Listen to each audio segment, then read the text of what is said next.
malagasy tompoko de araka larazan'ny président fikambana mijoro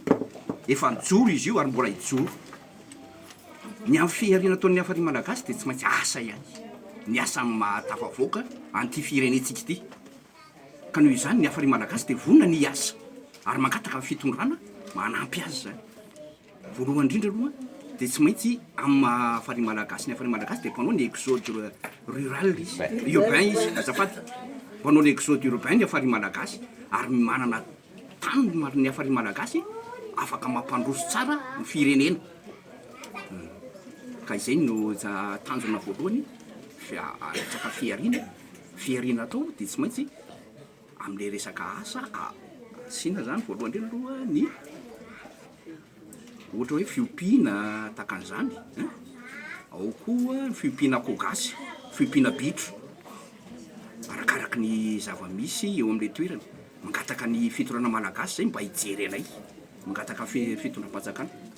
ny zavatra tena eritreretana zany de maray fo maray saina ary manaiky mihitsiny a ny fitakian'ny malagasy amin'ny maty tanindrazana malagasy andreo ilona eparsa tsy tokony frantsay nanjakazaka amin'io a satria efa nomenantsika efa hatramin'ny 1979 reo neken'ny firenena mikambana ka tokony tsy maintsy homenantsika ary matoky zahay noho ny firaisakina ny amin'ny malagasy sy ny hafary fa ho azontsika ny leparsa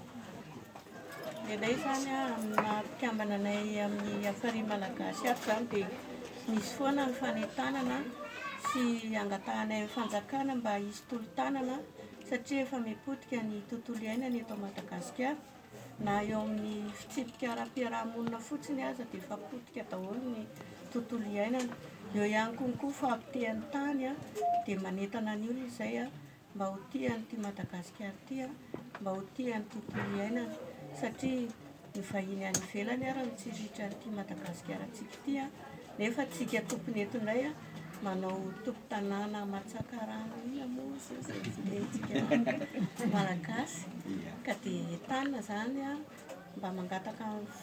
nampiana fanjakana ihany koa zay entinay manentana ny olona sy amin'ireo tetikasa rehetra zay ataon'ny hafary malagasy toy ny fambolekazo ny fanaovana ny exode urbain ny fiariana rehetrarehetra zay ataonay zany de angatahanay tolo-tanana amin'ny fanjakana zay ngamba de manentana ny mpikambana ihany koa mba ho avy amboly azo amin'ny 11 janvier zany zay